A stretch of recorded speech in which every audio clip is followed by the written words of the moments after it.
Have you ever eaten a healthy snack instead of cravings afterwards?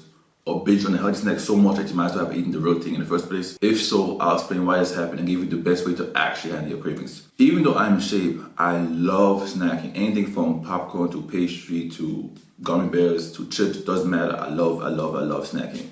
But I am too vain to get fat. So I had to figure out a way to find the best of both worlds so I can still eat a snack and be in shape. Which is how I figured out why healthy snacks do not work for you most of the time. First, healthy snacks have an incorrect macro ratio. So it's way too high in protein and way too little in carbs and sugar. So when you're looking for a snack, you're actually looking for carbs. That's what you're actually craving. But these healthy snacks always have way too much protein in it to actually taste good and actually take care of your cravings in the first place. They're bombarded with protein. They tell you to add cottage cheese to your snacks, all this nonsense, where the snack itself is no longer actually a snack. It's just a healthy meal at this point, right? Or even like these protein cookies, putting waffles, they never taste good anyway. Like, they're not snacky enough. Like when you're looking for a snack, you're basically looking for a carbohydrate bomb, and they're finding ways to just increase the protein and decrease the carbs. So basically you're just eating like a high protein meal. That's not a snack, that's a high protein meal, right? I've literally tried every single one of these protein snacks, healthy snacks, whatever you want to call them, right? All these things with add cottage cheese to this, eat a date instead.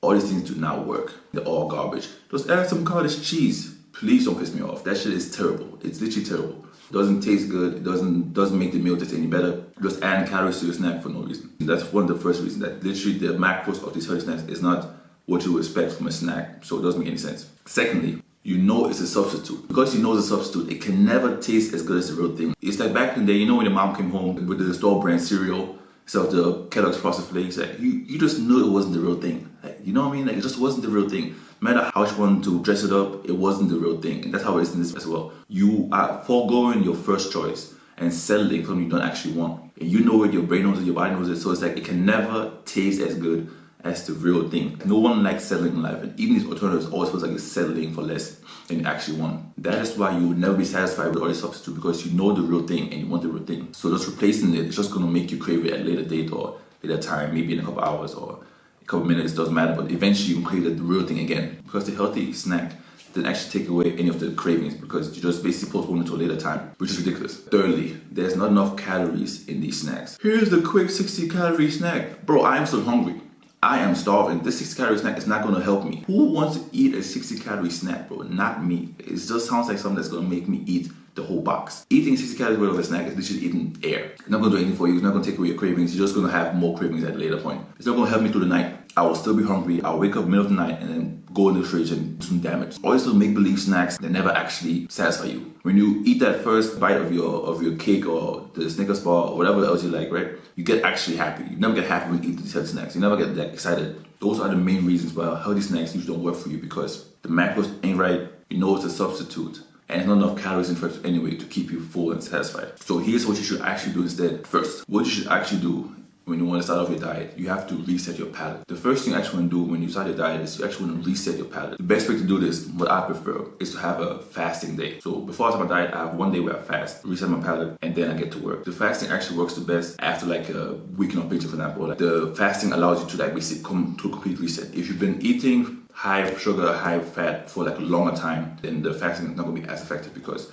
your palate is so used to high sugar, high fat diet that can take some time to actually reset it. So what I would do in that case is you would actually just eat less sugar and less fat slowly over time. Instead of doing like a hard cold turkey cut, you're going to decrease your sugar and fat intake over time slowly. That's going to be the difference between if it's a short-term palate thing or like a long-term palate thing. When you eat a lot of high sugar, high fat food, your palate literally changes, and it makes healthy foods taste worse and worse over time. That's the main problem. As you keep eating high fat and high sugar food, you literally become almost desensitized to eating anything else.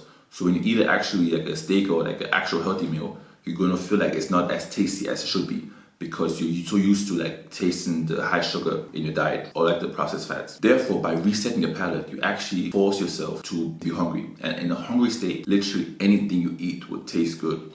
And then if you use that concept, you can just pick something healthy to eat and it's going to taste good again. In that hunger state, almost everything you eat is going to taste good to you. So now when you choose to eat something healthy, that's going to basically give you the opportunity to now reset your palate again and actually develop a taste for healthy foods again. That's why it works. I like using this method after a week of binging. Last weekend I literally had a dozen donuts. Don't ask me why, please. And I literally felt amazing, by the way. It was a great weekend. But on Monday, I knew I had to reset my palate, so I literally fasted on Monday and then got back to work. For those little outbursts where you have like, a moment of weakness or whatever you want to call it, that's the best way to do it, is to just reset your palate and then give yourself a chance to actually enjoy healthy foods again. Like I said earlier, the longer you've been eating high sugar, high fat foods, the more you're going to have to actually tweak your diet and slowly wear it off before you can actually drop back into the healthy food. One important point is during the fast, all I do is I drink coffee and I drink water whenever I get hungry. The second I get hungry again, I'll drink more water and more coffee. And what also helps is that you keep yourself busy on that fasting day. You have to make sure that on the day you're fasting, you actually are occupied with work, because boredom is your biggest enemy when you're trying to avoid snacking. If you're bored just sitting around, you're going to always want to have some snacks. It's just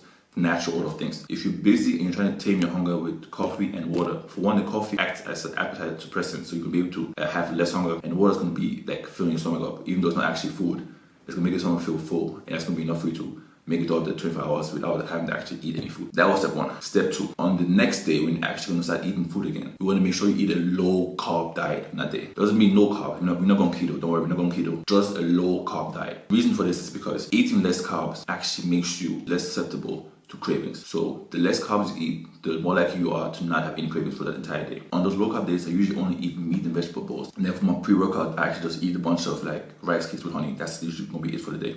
The third thing you want to do is you actually want to learn how to time your carbs. This is very important. Here's why. When you eat carbs, you actually crave more carbs. So the earlier you eat carbs, you're going to force yourself to basically crave carbs for the entire day. So by removing the carbs from your breakfast and your lunch, you actually allow yourself to not crave carbs as much for the remainder of the day. This actually gives you two benefits. The first one is you're actually able to focus on high protein meals for most of the day, because what else are you going to eat, right? So if you can't eat any carbs, you have to eat protein. So you basically are forced to eat protein for most of the day. And the second point is that if you eat carbs later in the day, you actually eat carbs when you are closest to actually having those late night cravings, right? All of us know that the cravings are worse at night. They're not in the morning, afternoon, you're cool. At home, when you're chilling, you may watch some Netflix. That's when you actually have the biggest cravings. So you're able to push your carbs to the window of where you're actually going to crave it the most. It's going to allow you to actually overcome the cravings and go to bed without having like too strong of a craving. What I usually do is I push all of my carbs to the end of the day, plus like my fruit and stuff. So like I get like the fruit's going to be a little bit of a sugar thing, right? I usually prefer berries or grapes for this. And then your carbs going to be there as well. So you have the carbs, you have the sugar from the berries and the grapes and stuff. So you can allow yourself to actually kind of satiate yourself in a sense and not actually sort of come to your late night cravings, because you already are full of carbs while you're going to bed. Do not eat it immediately before bed. Eat like a couple hours before you go to bed, so you have like some time to digest food actually. Now the fourth point, you actually need to learn how to schedule your snacking. This is very important. When you're able to schedule your snacking, one, you're able to be more in control of how much you're going to eat, and two, you're actually going to be able to create space in your diet for the actual snack, right? With the earlier example, instead of eating those 800 calories of random snacks throughout the day, you can literally have a dedicated snack of 800 calories, which is going to be more fulfilling than having these random bits and bobs around the office or whatever. That's not going to actually fill you up. So by scheduling your snacking, you can actually allow yourself to eat a real snack, right? The real thing, right? Not the store-bought Frosted Flakes, like the real thing. You can eat the real thing because you have planned for it. You have made room in your diet for the actual snack. That's why I always like telling people, like, it's important to schedule your snacking so you can actually give yourself the opportunity to eat what you actually want to eat, and you will make your other meals fit around your snack. By planning your snack in advance, you actually have two benefits. You have a benefit of the fact that you can actually control what you can eat as a snack, right? So you can actually pick the day before, like, oh, tomorrow I'm going to eat some chips finally, or tomorrow I'm going to eat some popcorn, tomorrow I'm going to eat some burgers. Like, you actually can in advance plan what you're going to eat, and it's still going to fit into your macronutrient targets for the day. And the second benefit is it gives you something to look forward to for the end of the day. So if you have to eat foods you don't really like to eat, maybe you don't like eating vegetables, for example, right, or whatever, you're able to stomach it because you know that at the end of the day you have something to look forward to. It's going to keep you going throughout the day. So if you say, oh,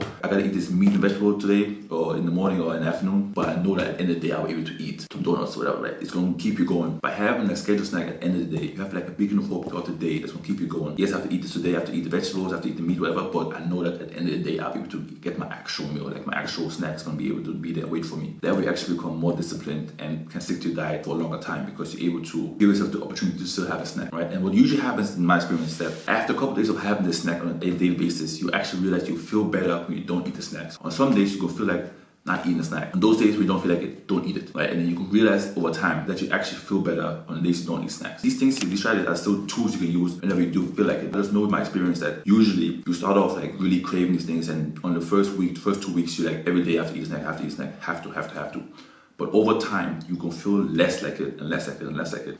But over time, you can feel like eating the snack less and less. On the days you actually don't feel like eating the snack, don't eat it. Like, actually listen to your body and only eat the snack on the days you actually feel like eating a snack. When it comes to the day where you actually feel like, no, you know what, I'm good, I ate my vegetable, I ate my meat, you know, I'm cool, maybe just eat your last meal with rice instead of actually having a snack, right? Have a different meal prepared that in case you don't feel like eating a snack, you can still eat that meal. That's still gonna give you enough carbs, right? But it's not gonna be as unhealthy as the snack you were gonna eat. There will come days where you actually gonna feel like, you know what, even though I can't eat a snack, I'm not gonna eat it because I don't feel like eating a snack. And on those days, you wanna have an other meal already pre-planned. That's still gonna be high in carbs, so you can still get, you know, your cravings out of the way, or preemptively get them out of the way, I guess, and still be able to hit your targets for the day. That's important. Like I said earlier, we're not going keto. Like I said earlier, we're not going keto ever. That has nothing to do with keto at all. Plan just to eat a high protein diet until it's time for your snack. So you can just use the snack to fill up your remaining macronutrients, right? All snacks usually are those carbs and fats. So if you eat only protein prior to that, then basically you're just left with the carbs and the fats in your actual snack, which can fill up the remaining calories of your day, and you'll be good to go. You want to make sure that on days you're actually snacking, you only eat protein. Like every meal you eat that day,